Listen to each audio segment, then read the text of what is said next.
Pendakian ini bermula dari sebuah obrolan santai di teras rumah pada sore hari yang berkabut ringan. Langit mulai meredup, seolah bersiap menurunkan malam. Arman, mahasiswa semester akhir jurusan geografi, mengajak ketiga sahabatnya untuk ikut mendaki Gunung Wayang, gunung yang jarang didaki karena jalurnya masih tergolong liar, tidak sepopuler gunung-gunung lain di Jawa Barat. Tempatnya masih sepi, belum banyak yang tahu, ujar Arman sambil mengaduk kopi. Kalau kita mau nyari suasana beda, yang benar-benar sunyi, ini tempatnya. Tiga sahabatnya, Dika, Reza, dan Lilis, saling pandang. Ada ragu di mata Lilis. Ia dikenal paling sensitif terhadap hal-hal gaib, bahkan sering mengalami mimpi-mimpi aneh sebelum pergi ke tempat asing. Kita berempat aja, tanya Reza sambil memainkan ponselnya. Iya, aku udah riset jalur lewat peta topografi. Kita start dari desa Ciburial, nanti masuk jalur timur. Cuma sekitar 6 jam kalau nggak berhenti terlalu lama, jawab Arman penuh semangat. Mereka pun sepakat berangkat hari Jumat malam agar bisa mulai pendakian Sabtu pagi dan turun sebelum Minggu sore Sabtu. Jam 4:30 pagi, udara dingin menyambut mereka saat mobil menyusuri jalan tanah menuju desa terakhir. Sisa kabut menyelimuti pepohonan dan suara burung hantu masih terdengar samar. Penduduk desa yang mereka temui memberi senyum, namun seorang bapak tua memberi mereka pesan yang tak bisa mereka lupakan. Jangan sembarangan kalau di atas sana. Kalau bisa, jangan sebut-sebut nama sendiri, apalagi pas sendirian, katanya sambil menatap Arman dalam-dalam. Kenapa, Pak? Tanya Dika penasaran. Si bapak hanya tersenyum kecil, tapi tatapannya dalam dan penuh makna. Nama kalian bisa jadi kunci. Kalau disebut sembarangan, bisa dibuka jalannya ke dunia lain. Mereka hanya tertawa kecil, mengira itu mitos lokal semata. Pukul 08.00 pagi, pendakian dimulai. Jalur awal masih ramah, melewati perkebunan warga, lalu masuk ke hutan pinus yang rimbun. Semakin jauh melangkah, semakin sunyi suasana. Burung-burung menghilang, suara ranting patah lebih nyaring dari biasanya. Sunyi yang mencekam. Tapi Arman tetap santai, sibuk mengambil foto dan mencatat posisi dengan GPS.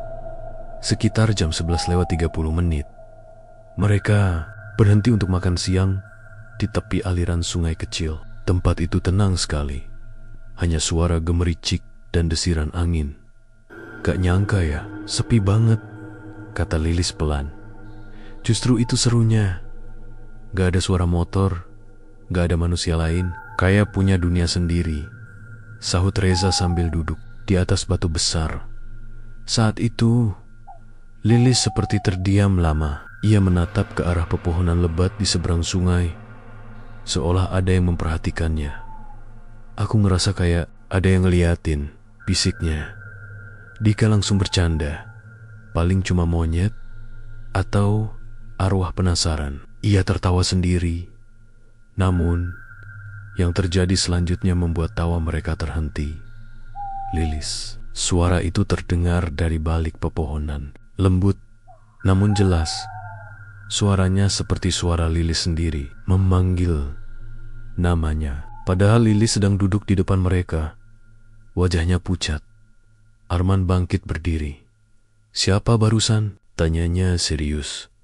Mereka semua saling pandang. Tidak ada yang menjawab. Tapi semuanya tahu, itu bukan suara dari antara mereka. Tidak ada yang sedang bercanda. Tidak ada yang sedang menyamar suara. Udah, kita lanjut aja. Jangan istirahat lama-lama, ucap Arman akhirnya, mencoba menenangkan suasana. Mereka bereskan peralatan makan dan kembali menyusuri jalur. Tapi sejak saat itu, suasana berubah. Udara terasa lebih dingin dari sebelumnya, dan hutan seolah menyempit. Suara-suara kecil mulai terdengar di kejauhan.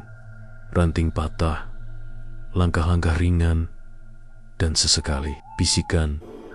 Pukul 14,45 sore mereka tiba di area datar yang cukup luas dan memutuskan untuk mendirikan tenda di sana.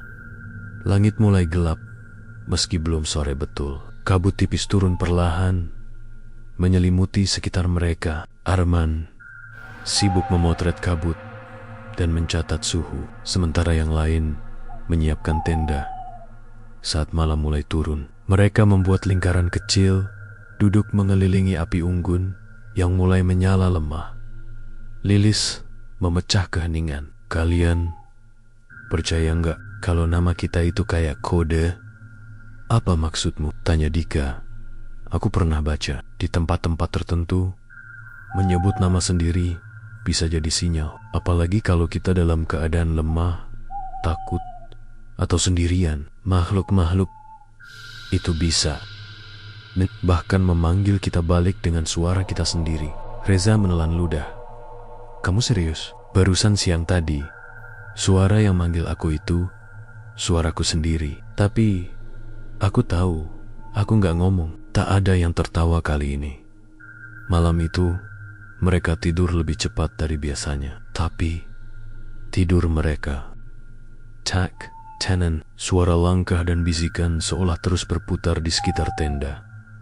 Dan di tengah malam, Arman terbangun. Ia merasa haus dan keluar untuk mengambil air dari sungai kecil tadi. Hanya berjarak sekitar 50 meter. Langkahnya tenang sampai ia mendengar sesuatu. Arman, suara itu lagi. Kali ini jelas, sama persis dengan suaranya sendiri. Pailon, datar, namun memanggil. Arman terpaku. Ia mencoba mencari sumber suara, tapi tidak ada siapapun. Hanya gelap dan kabut. Suara itu kembali. Arman, kesini. Arman menatap ke balik pepohonan. Sejenak, ia seperti ingin melangkah, tapi kakinya berat. Suara itu memanggil dari kegelapan, dan saat ia mulai sadar, jantungnya berdegup kencang. Itu bukan hanya suara, itu dia sendiri, berdiri di sana. Seseorang yang sama persis dengan dirinya. Tubuh, wajah, pakaian, berdiri diam, menatap balik, dan tersenyum. Arman berdiri terpaku di bawah remang cahaya bulan yang menembus kabut tipis. Di hadapannya, sosok yang menyerupai dirinya berdiri diam, tak berkedip. Kabut mengambang di sekeliling, dan udara terasa seperti membeku. Suara jangkrik pun tak terdengar, seolah alam menahan napas. Arman, sosok itu kembali memanggil. Suaranya tenang, datar, namun menusuk ke dalam dada. Tak ada ekspresi marah atau mengancam. Justru yang lebih mengerikan, sosok itu tersenyum. Arman mundur satu langkah. Otaknya berusaha keras menolak apa yang dilihatnya. Ia mencoba berkata, tapi tenggorokannya kering. Tunggu, siapa kamu? Tanyanya pelan, hampir berbisik.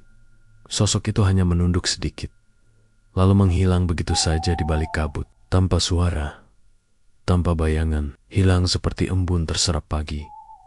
Arman terdiam beberapa detik sebelum ia berbalik dan berlari kembali ke tenda. Nafasnya memburu, jantungnya berdentum di telinga. Ketika ia sampai, Dika sedang duduk setengah tertidur di depan api unggun yang hampir mati. Bro, kenapa? Mukamu pucat banget, tanya Dika, setengah kaget melihat Arman datang dengan wajah ketakutan. Arman hanya duduk dan menunduk. Ia tidak menjawab. Ia bingung apakah dia baru saja melihat makhluk halus, atau itu ilusi karena kurang tidur. Tapi rasanya terlalu nyata. Gue ngeliat, gue sendiri, katanya akhirnya. Dika mengernyit. Maksud lo? Sosoknya persis gue, bajunya, bentuk mukanya, suaranya. Dia manggil nama gue dari dalam kabut. Dika mulai terlihat gelisah. Ia menoleh ke arah hutan, lalu kembali memandangi Arman. Tapi sebelum sempat bertanya lebih jauh, terdengar suara resleting dari dalam tenda. Reza keluar sambil menguap. Kalian masih bangun? Dingin banget, sumpah. Lilis menyusul beberapa detik kemudian, tapi sesuatu tampak aneh. Wajah Lilis pucat, matanya merah, dan ia tampak seperti baru menangis. Aku mimpi aneh, ucapnya dengan suara serak. Mimpi ada yang manggil aku dari balik pohon, tapi itu suara aku sendiri. Aku datang, dan aku lihat aku sendiri, tergantung di pohon. Semua terdiam. Suasana malam itu berubah total. Api unggun yang hampir mati segera dinyalakan kembali. Mereka duduk ropet-ropet, seperti anak kecil yang ketakutan karena mendengar dongeng hantu. Tapi ini nyata. Mereka merasakan keanehan itu bersama-sama. Pagi harinya, pukul 06.00, mereka memutuskan untuk segera turun. Meski belum sampai puncak, pendakian yang awalnya untuk refreshing sekarang berubah jadi pelarian. Hutan yang tadinya tampak tenang kini terlihat seperti mengintai. Suara-suara aneh mulai terdengar, dan kabut tak kunjung hilang meski matahari mulai naik. Di tengah perjalanan turun, mereka tersesat. Jalur yang kemarin mereka lewati sudah tak terlihat sama. Pohon-pohon tampak berbeda, dan GPS Arman tidak menunjukkan posisi yang benar. Kita tadi lewat batu besar itu kan? Tanya Reza sambil menunjuk. Enggak, tadi enggak ada batu itu, sahut Lilis cepat. Mereka mulai panik. Arman memeriksa ulang GPS dan kompas, namun jarum kompas berputar tak menentu. Ini gila, kayak kita diputar-putar. Dika, yang sejak tadi diam, akhirnya berkata pelan. Gue pernah dengar cerita pendaki, kalau ada yang nyebut nama sendiri di hutan, kadang mereka gak bisa pulang. Kayak dicatat, kayak diingat sama mereka. Gue kan gak nyebut nama gue sendiri, kata Arman. Lilis menatapnya pelan. Tapi lo bilang nama lo di depan lo sendiri semalam kan? Arman terdiam. Ia baru sadar tadi malam. Saat ia bertanya, siapa kamu? Ia menyebutkan Arman lebih dari sekali. Berarti gue udah. Arman tak sanggup melanjutkan. Enggak, kita masih bisa keluar. Kita jangan manggil nama satu sama lain dulu. Jangan ngobrol pakai nama. Kita diem aja dulu, usul Lilis. Mereka lanjut berjalan dalam diam. Hanya suara langkah kaki terdengar di tanah lembab. Tak ada suara burung, tak ada angin.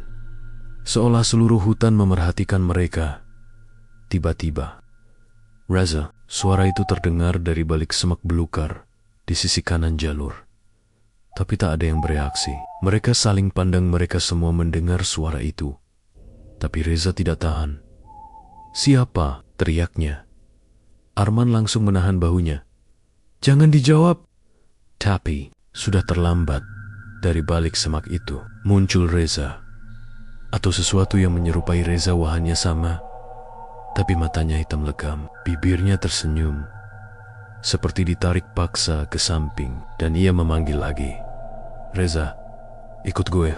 Reza tepuk. Matanya mulai berkaca-kaca. Arman dan Dika langsung menariknya pergi, memaksanya berjalan cepat sambil membentak tanpa menyebut nama. Lilis mulai membaca doa dalam hati. Matanya terus melirik ke belakang. Sosok itu tidak mengejar, tapi masih berdiri, masih menunggu. Pukul 11.00 siang, akhirnya mereka melihat ladang. Jalur kembali terasa normal. Suara ayam dan kambing mulai terdengar dari kejauhan. Mereka keluar dari hutan, tapi ketegangan belum hilang. Sesampainya di rumah warga, seorang ibu tua menyambut mereka. Dengen Heron, kalian dari Gunung Wayang? Mereka mengangguk lemas. Seharusnya nggak nibet-nibet nama sendiri di sana. Apalagi kalau udah ada yang manggil duluan, kata si ibu pelan. Kenapa bu? Tanya Dika. Nama itu jembatan. Sekali disebut, mereka ingat. Kalau mereka ingat, kadang susah dilupakan. Arman menatap langit siang itu, tapi telinganya masih seperti menangkap suara samar. Arman dari kejauhan, tapi jealous. Minggu sore, matahari sudah mulai condong ke barat. Saat keempat pendaki itu akhirnya tiba kembali di kota. Tubuh mereka kelelahan, wajah kusut, tapi yang paling mencolok adalah tatapan kosong pada masing-masing mata, seolah sebagian dari mereka tertinggal di dalam hutan itu. Mereka berpisah di parkiran minimarket dekat kampus, tanpa banyak bicara. Hanya satu pesan yang terus mereka ulang, jangan cerita sama siapa-siapa dulu. Jangan sebut nama kita pas cerita. Semua mengangguk, seolah tahu.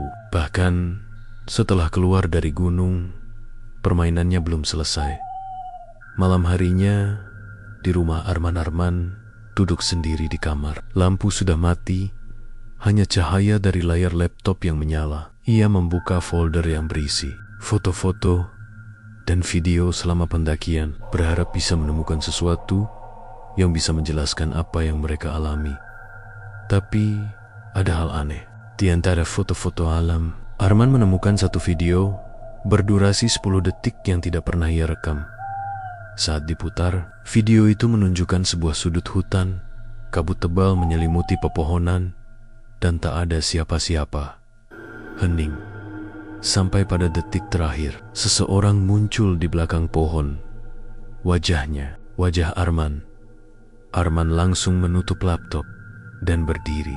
Jantungnya berdetak kencang. Ia menoleh ke cermin di kamarnya dan menatap wajahnya sendiri.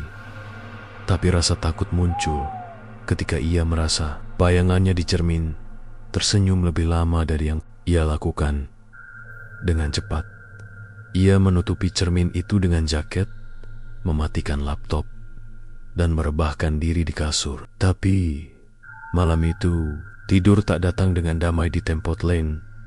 Rumah Lilis mencoba menenangkan diri dengan membaca ayat-ayat suci. Tapi sejak pulang dari gunung, setiap kali ia membaca Al-Fatihah, ia merasa ada suara kecil yang mengulang bacaannya di belakang telinga.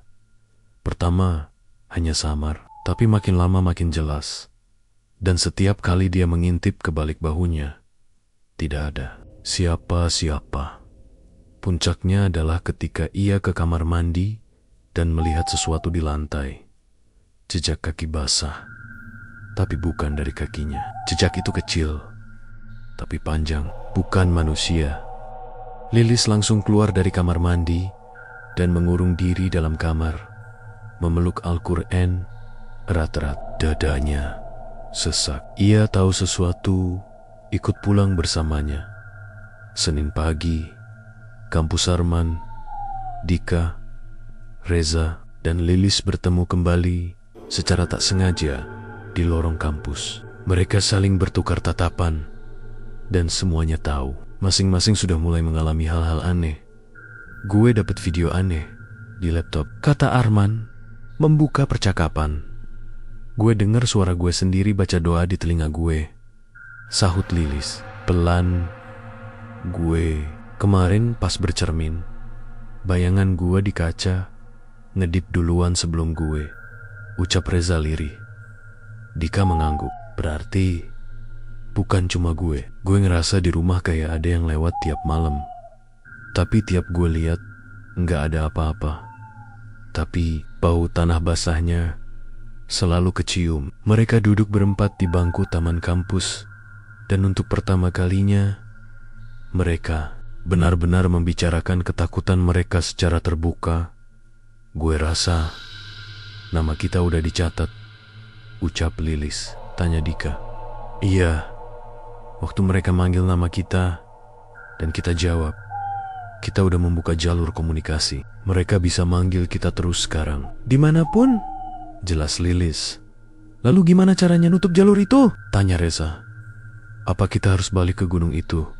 Dan jangan, potong Arman. Kita udah cukup beruntung bisa turun dengan set. Suasana menjadi tegang. Kalau gitu, kita harus ke orang pintar. Kiai, Ustadz, siapa aja yang ngerti soal beginian, usul Dika. Malam itu, mereka mendatangi seorang Ustadz tua di pinggiran kota, Ustadz Rahman, yang dikenal bisa menangani hal-hal gaib dengan lembut, mendengarkan cerita mereka, dengan seksama. Ia tak sekalipun memotong, hanya mengganggu-kengguk perlahan. Gunung Wayang bukan tempat biasa, ucap Ustaz Rahman. Setelah mereka selesai bercerita, dulu tempat itu tempat semedi para petapa zaman dulu. Banyak yang meninggal di sana karena membuka dimensi yang seharusnya tertutup. Dan nama, tanya Lilis. Nama adalah pintu. Kalau kalian menjawab panggilan dari mereka, itu artinya kalian mengizinkan mereka tahu keberadaan kalian. Mereka bisa datang dalam bentuk kalian atau dalam bentuk yang mereka inginkan. Rezej, apa kita bisa lepas dari ini? Bisa, kata Ustadz Rahman. Tapi harus kuat, harus ikhlas. Kalian harus mengunci nama kalian kembali. Tapi ingat, sebelum proses itu selesai, apapun yang kalian lihat, dengar, atau rasa, jangan tanggapi. Jangan ajak bicara. Jangan sebut nama kalian sendiri. Mereka semua mengangguk. Tapi sebelum pulang, Ustadz menambahkan satu hal lagi dan satu pesan. Jangan pernah kembali ke sana, karena mereka tidak akan panggil lagi. Mereka akan tunggu. Di malam yang sama Arman berbaring di kamarnya, memejamkan mata dengan mulut terus berzikir pelan. Tapi seperti biasa, rasa itu datang lagi. Perasaan sedang diperhatikan. Dan benar saja, dari balik lemari ada suara kecil. Arman. Arman menarik napas dalam-dalam. Arman, sini, main. Suaranya seperti suara anak kecil, tapi datar, tidak punya emosi. Suara itu berulang, terus-menerus. Tapi Arman tidak menjawab, tidak bergerak, tidak membuka mata.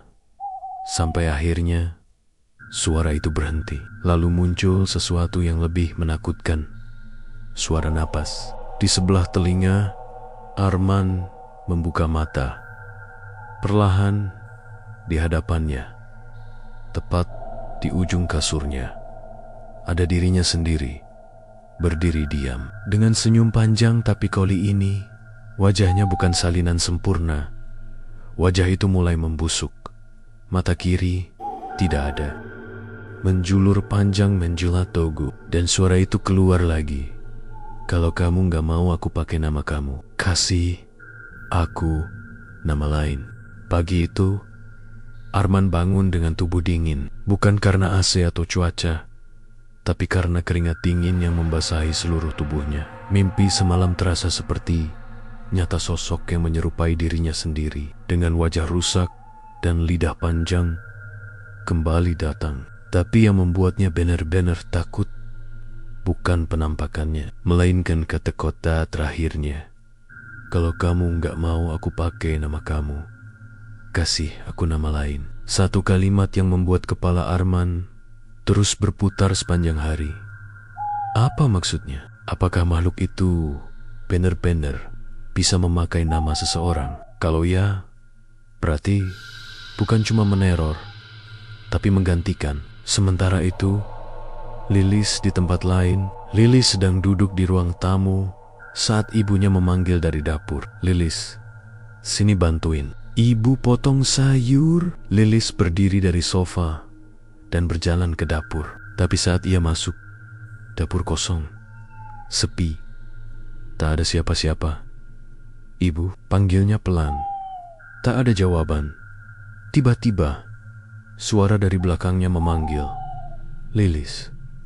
Lilis membalikkan badan dengan cepat, tapi yang dilihatnya bukan ibunya, dirinya sendiri. Berdiri di ujung lorong, sosok itu memakai baju yang sama dengannya, tapi rambutnya basah, meneteskan air, seperti habis terendam di sumur. Wajahnya tersenyum lebar, terlalu lebar untuk ukuran manusia, matanya kosong. Dan saat Lilis mundur satu langkah, sosok itu justru berkata pelan, aku sudah pakai nama kamu ke orang rumah. Sekarang aku tinggal di sini. Kalau kamu mau kembali, kamu harus pergi jauh, ke tempat yang sepi. Tempat kamu bilang nama kamu sendiri. Lagi, Lilis berteriak dan jatuh terduduk. Tapi saat ibunya benar-benar datang dan bertanya ada apa, sosok itu sudah tidak ada. Namun setelah itu, ibunya mulai bertingkah aneh. Keesokan harinya keempat sahabat itu kembali bertemu. Kali ini di rumah Ustadz Rahman. Mereka tidak bisa menunggu. Teror semakin nyata. Makhluk itu mulai menyamar dan menipu orang di sekitar mereka. Dia muncul di rumah gue, kata Arman. Dia udah ngobrol sama ibu gue, pakai suara gue, timpal Reza. Gue dikasih pilihan, ucap Lilis pelan, kalau nggak mau dipakai, kasih nama orang lain buat dia tempatin. Semua terdiam. Dia nyari tubuh baru, gumam Dika. Ustadz Rahman menghela napas panjang. Mereka itu bukan jin biasa. Mereka disebut penunggu nama. Biasanya hanya muncul di tempot-tempot yang dulu digunakan semedi atau ritual khusus. Mereka tidak berbentuk sampai seseorang memberi mereka akses. Dan akses itu adalah nama kita, tanya Arman. Ustadz mengangguk. Nama kalian adalah identitas energi. Saat kalian mengucapkannya di tempat yang terbuka, kalian seperti menulis tanda tangan di atas kertas kosong. Mereka bisa menyalinnya. Terus gimana cara ngambil nama kita lagi? Tanya Reza. Ustaz Rahman memejamkan mata. Hanya ada satu cara. Kalian harus kembali ke tempat kalian menyebut nama itu. Bawa benda dari diri kalian masing-masing yang belum pernah disentuh oleh makhluk itu. Lalu kalian harus panggil nama kalian dengan niat mengunci kembali. Balik ke Gunung Wayang, tanya Lilis. Ngeri. Tidak harus sampai puncak, tapi harus di titik di mana interaksi itu terjadi. Dika berdiri. Gila, kita udah selamat dari sana. Sekarang harus balik lagi. Kelak. Tidak, kata Ustadz Rahman. Kalian bisa kehilangan diri kalian sendiri. Nama kalian akan digunakan selamanya. Orang-orang akan bicara dengan kalian, tapi bukan kalian yang mereka ajak bicara. 3 hari kemudian mereka kembali ke Gunung Wayang. Hanya berempat, tak ada pendaki lain saat itu. Hening, seperti gunung itu tahu siapa yang datang. Arman membawa kaos putih miliknya. Lilis membawa jepit rambut. Reza membawa tas kecil berisi kuran saku. Dika membawa jam tangan tuanya. Semua benda itu belum pernah disentuh oleh kembaran mereka. Di malam hari, mereka mencapai titik di mana semuanya bermula. Kabut mulai turun. Lilis berdiri di dekat pohon, tempat ia pertama kali merasa dipanggil. Ia menggenggam jepit rambutnya dan memejamkan mata. Dengan nama Allah, aku Lilis yang asli. Aku kunci namaku sendiri. Tidak akan kau pakai lagi. Kembalikan nama ini padaku. Kembalikan hidupku padaku. Tiba-tiba dari balik kabut, sesuatu berteriak. Suara itu mirip Lilis, tapi melengking dan penuh amarah. Seperti ditusuk. Lilis jatuh terduduk, menangis, tapi ia tersenyum. Reza dan Dika mengikuti, masing-masing menyebut namanya sendiri dengan hati-hati, dengan niat bulat. Dan tiap kali mereka selesai, kabut di sekitar mereka seperti bergeser, seolah menghindar. Lalu giliran Arman. Ia berdiri sendirian. Tapi sebelum dia mengucapkan niat, suara muncul di belakangnya. Kalau kamu kunci namamu, aku akan pakai nama adikmu. Arman terdiam. Adikmu yang baru kelas 1 SMP itu kan? Nama Ayu? Dia belum tahu apa-apa. Tapi dia manggil kamu semalam. Dia bilang, Mas Arman, tolongin Ayu.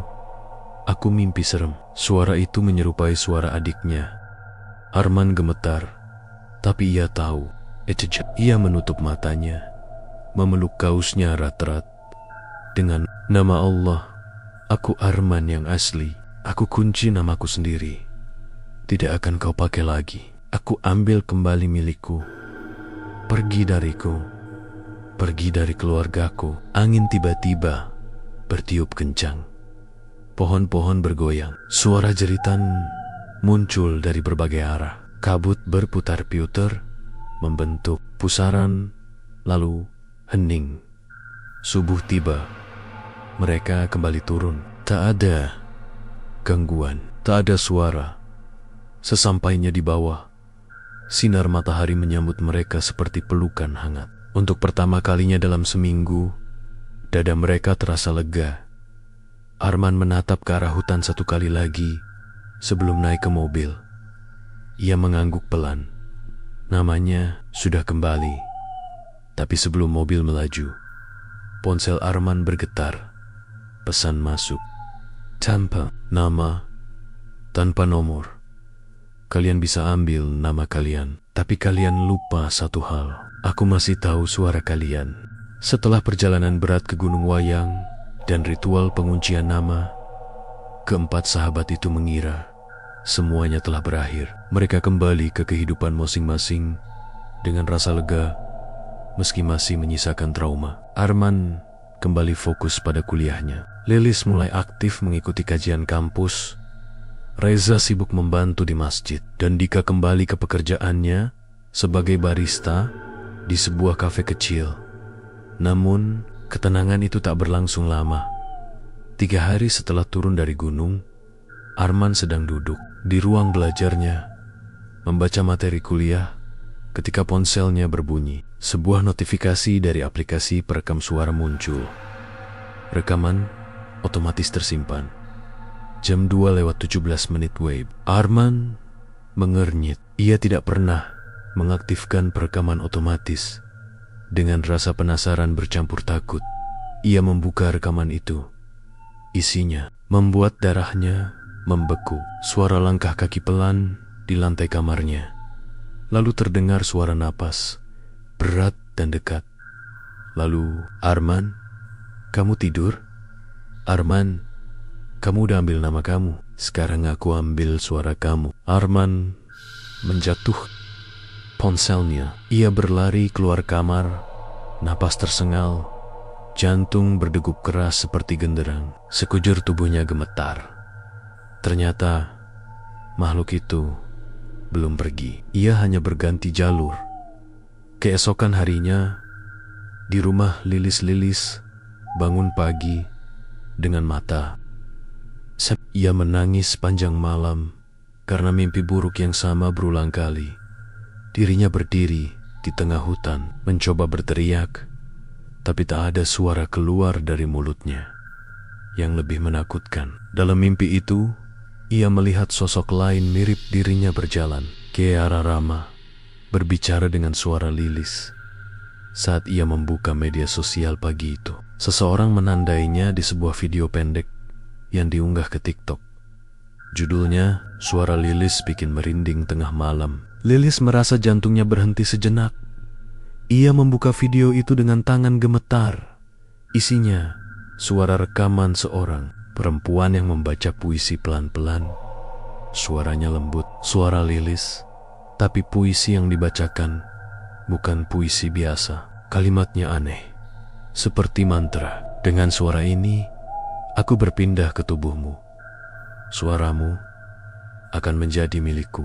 Kamu bisa diam, sementara aku hidup di dunia. Wajah Lilis pucat pasi. Ia tidak pernah membuat video seperti itu. Tapi netizen sudah percaya. Komentar masuk terus. Gila, ini Lilis serem, tapi keren. Suara dia beneran kayak ada 2 lapis. Kakak bisa bikin versi lengkapnya nggak? Makhluk itu mulai menguasai suara mereka dan dunia mulai mendengarnya. Sore itu, mereka semua berkumpul di rumah Reza. Tak ada senyum, tak ada basa-basi. Lilis menunjukkan video itu. Arman memutar rekaman dari malam sebelumnya. Dika bahkan mengaku pernah ditegur oleh manajernya karena suara tawa aneh yang terekam di CCTV cafe saat dia sendirian closing malam. Ustadz Rahman datang. Dia lambat. Saat tiba, ia tampak jauh lebih serius dari biasanya. Makhluk itu sudah tidak mengejar nama kalian. Sekarang, ia mengejar jejak suara. Kok bisa, Ustadz? Tanya Reza, nyaris putus asa. Ustadz Rahman menjelaskan bahwa di beberapa kepercayaan kuno, suara dianggap memiliki lebih banyak energi dibanding nama. Nama hanya identitas, tapi suara adalah ciri jiwa. Suara membawa vibrasi jiwa seseorang. Ketika kalian menyebut nama di tempat itu, kalian membuka jalur. Tapi ketika kalian bicara, tertawa, bahkan menangis, makhluk itu merekam semuanya. Sekarang, setelah jalur namanya ditutup, dia membuka jalur baru lewat suara kalian. Arman mencengkeram lututnya. Terus, bisa dikunci nggak Ustadz? Peace, jawab Ustadz Rahman. Tapi ini lebih berbahaya. Kenapa? Karena untuk mengunci suara, kalian harus berdiam sepenuhnya. Tidak bicara, tidak tertawa, tidak menangis, tidak mengeluarkan suara apapun selama 3 malam. Selama itu, kalian harus berada di tempat sunyi, sendiri, tidak ada cahaya, tidak ada rekaman, tidak ada media. Mereka semua terdiam. Ustadz Rahman menatap mereka satu persatu. Kalau satu kali saja kalian tergoda, bicara, atau menjawab panggilan, dia akan merekam itu sebagai jejak baru. Dan kalian harus mulai ulang dari awal. Kalau gagal 3 kali, suara kalian akan lenyap. Bukan cuma tak bisa bicara, tapi jiwa kalian tidak bisa dikenali lagi. Malam pertama, ujian dimulai. Mereka memilih 4 lokasi terpisah. Arman di ruang bawah tanah, rumah pamannya. Lilis di kamar kosong milik neneknya yang sudah lama tak dipakai. Reza di musola kecil pinggir sawah. Dika di gudang tua, di belakang rumah. Warisan keluarganya. Jam 10 malam, mereka masing-masing duduk dalam gelap. Tak ada ponsel, tak ada cahaya. Hanya diam, mendengar, merasa, dan gangguan mulai datang. Arman mendengar suara ibunya memanggil dari atas. Men, kamu kenapa di bawah terus? Ayo makan dulu. Tapi ia tahu itu bukan suara ibunya, karena ibunya sudah meninggal 2 tahun lalu. Lilis mendengar suara ketukan di jendela terus menerus, lalu suara tawa kecil seperti anak perempuan bermain. Lilis, kita main ya. Lilis, ayo ngomong. Reza mendengar suara azan berkumandang, tapi dengan irama yang salah. Dan di sela-sela azan itu, suara dirinya sendiri ikut bersenandung. Padahal dia diam. Dika bahkan lebih parah, dia mendengar suara dirinya menangis keras, tapi dia tidak menangis. Semua harus melawan rasa takut tanpa bicara, tanpa bersuara. Malam pertama, mereka bertahan. Malam kedua, lebih berat, tubuh mulai lelah, kacau, dan makhluk itu mulai memakai suara orang terdekat. Arman mendengar suara adiknya menangis. Lilis mendengar suara sahabatnya memohon tolong. Reza mendengar suara ibunya membaca ayat suci, memintanya bicara. Dika mendengar suara pacarnya menyanyi lagu favorit mereka. Mereka nyaris kalah. Lilis sempat membuka mulut, tapi tidak bicara. Air matanya mengalir deras. Reza menutup telinga rapat-rapat. Arman menggigit tangannya sendiri agar tetap sadar. Tapi Dika bicara. Satu kata saja, hentikan, dan semuanya berubah. Pagi ketiga, Dika hilang, tak bisa dihubungi. Rumahnya kosong, gudang tempat ia duduk ditemukan terbakar sebagian. Di dinding ada tulisan aneh, ukiran dari bara. Suaranya sudah aku ambil, sekarang dia adalah aku. Malam ketiga, hanya 3 dari mereka yang tersisa. Mereka tahu, jika mereka gagal malam ini, mereka akan kehilangan suara dan jiwa. Mereka diam dalam gelap sambil memeluk benda yang menjadi identitas terakhir mereka. Arman menggenggam Al-Quran kecil milik ibunya. Lilis memeluk boneka kecil, hadiah masa kecilnya. Reza memegang tasbih tua pemberian ayahnya. Suara datang lagi malam itu. Lebih nyata, lebih menyakitkan. Tapi mereka bertahan hingga azan subuh berkumandang. Pagi datang, ketiganya selamat. Tapi suara mereka berbeda. Saat mereka berbicara, suara mereka serak, pelan, seperti baru lahir kembali. Makhluk itu pergi untuk sekarang. Tapi di antara semua ini, satu misteri belum selesai. Dika, beberapa hari kemudian, seseorang melihat sosok seperti Dika, bekerja di kafe yang sama, melayani pelanggan, tersenyum, tertawa. Tapi saat dipanggil oleh temannya dari kampus, "Dik, lu balik?" Sosok itu hanya menoleh, tersenyum tipis, dan menjawab dengan suara datar, "Aku bukan Dika, tapi aku suka suara ini." Beberapa hari setelah ritual, diam, 3 malam itu, hidup tampak kembali normal bagi Arman, Lilis, dan Reza.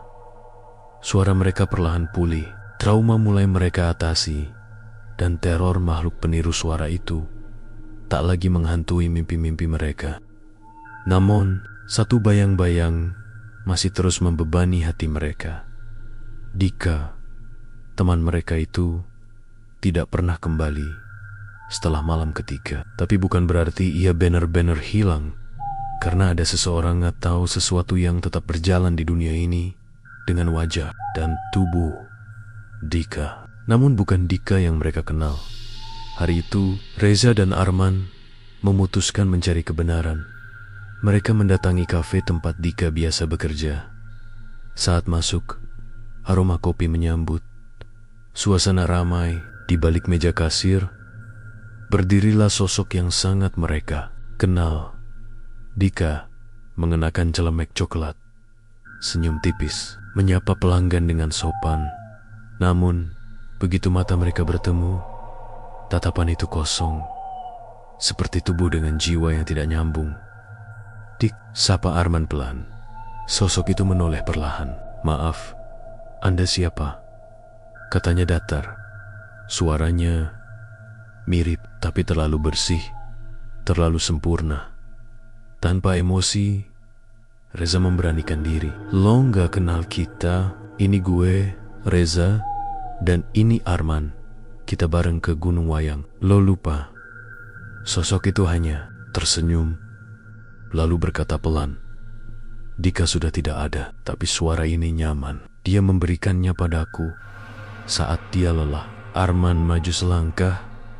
"Lo bukan Dika." Sosok itu hanya mengangkat bahu. "Nama tidak penting. Suara lebih kuat. Suara membawa hidup. Aku suka menjadi Dika selama kalian masih memanggil namanya." Reza menahan amarah. "Lo jahat." Makhluk itu menyeringai. "Aku cuma mengambil yang ditinggalkan. Kalian pergi, kalian diam, kalian menutup pintu. Tapi Dika, dia bicara padaku. Dia membukakan jalan." Sepulang dari kafe itu, mereka menghadap Ustadz Rahman. "Ustadz, masih bisa diselamatkan gak Dika?" tanya Lilis penuh harap. Ustadz menghela napas panjang. "Dika masih hidup, tapi dia dikurung. Suaranya diambil, jiwanya dikunci. Yang berjalan sekarang itu hanya peniru yang menempati tubuhnya. Berarti masih ada harapan? Secara spiritual mungkin, tapi kalian harus masuk ke dunia makhluk itu, ke ruang suara, tempat di mana suara dan jiwa tidak dibedakan." "Caranya?" tanya Arman. "Dengan ritual yang sangat berbahaya. Kalian harus mendatangi tempat di mana suara kalian pertama kali direkam oleh makhluk itu. Kalian harus memanggil Dika dari dalam dimensi suara itu. Tapi kalian juga bisa terjebak. Kalau gagal membawa dia keluar," Lilis gemitar. "Kalau kita gagal, kita jadi kayak Dika." "Tidak. Kalian mungkin akan lebih parah. Bisa kehilangan suara dan nama, seperti jadi bayangan yang tidak dikenali dunia maupun akhirat." Malam itu, mereka memutuskan melakukannya di rumah Dika yang kini kosong. Mereka membuat lingkaran dari garam dan tali hitam seperti yang diarahkan oleh Ustadz Rahman. Di tengah lingkaran, mereka meletakkan perekam suara lama milik Dika yang ditemukan. Reza di gudang terbakar. Ajaibnya, benda itu masih bisa menyala, meski hangus sebagian. Ustadz Rahman memandu dari luar lingkaran. Saat alat ini menyala, suara kalian akan menjadi jembatan. Tapi hati-hati, jangan panggil nama kalian. Jangan terjebak dengan suara orang yang kalian kenal. Dan jika Dika menjawab, tanya satu hal yang hanya diketahui kalian berempat. Kalau dia bisa jawab, itu dia. Proses dimulai. Perekam menyala. Bunyi klik kecil terdengar. Lalu hening. Tiba-tiba, udara di ruangan menjadi dingin. Lampu berkedip. Lalu, dari perekam itu, Arman, Reza, Lilis, suara Dika, tapi lemah, seperti datang dari dalam sumur dalam. Aku di sini, tolong. Arman mendekat ke perekam. Dika, ini kami. Kalau ini, kamu beneran. Sebutin makanan yang pernah kita curi bareng di base camp. Hening, lalu mie instan, rasa ayam bawang, 2 1 belum matang udah dimakan Reza. Dia bilang, perjuangan tidak menunggu air mendidih. Ketiganya menahan tangis. Itu Dika. Tidak mungkin makhluk itu tahu kalimat itu. Lalu tiba-tiba suara lain masuk. Mereka tidak akan membawamu keluar. Dika, mereka meninggalkanmu. Suara itu keras, menggema, seperti datang dari balik tembok. Suara perekam berguncang. Ruangan jadi panas. Garam di lantai mengepul, seperti terbakar. Cepat, teriak Ustadz dari luar. Panggil dia dengan suara. Kalian bersama-sama. Mereka bertiga mendekat, saling berpegangan tangan, dan berseru. Dika, balik. Ini suara kami. Panggilan kami. Pulang. Suara dalam perekam menjerit, seperti seseorang ditarik paksa. Lalu perekam itu pecah. Lampu padam. Sunyi total. Beberapa menit kemudian seseorang batuk pelan di lantai. Arman menyalakan senter. Dika tergeletak di tengah lingkaran. Matanya terbuka, napasnya berat. Dan saat ia bicara, Reza, maaf, gue sempat lepas kendali. Itu suara Dika. Dengan logat dan napas yang mereka kenal, mereka memeluknya sambil menangis. Dika kembali. Tapi, seminggu kemudian, Lilis menerima voice note anonim di WhatsApp. Kalian memang berhasil ambil dia, tapi aku masih punya satu suara yang kalian tinggalkan di tempat itu. Dan suara akan selalu mencari tubuh barunya. Lilis membeku. Di akhir voice note, terdengar suara kecil mengerikan seperti suara anak kecil berkata pelan, Lilis, kamu pernah tertawa di tempat itu kan? Setelah Dika berhasil diselamatkan, kehidupan mereka tak lagi sama. Bukan hanya trauma yang membekas, tapi rasa takut yang tak bisa mereka ungkapkan. Mereka sadar pertarungan itu belum selesai. Pesan suara misterius yang diterima Lilis mengingatkan mereka masih ada satu suara yang tertinggal di alam makhluk itu. Suara tawa Lilis.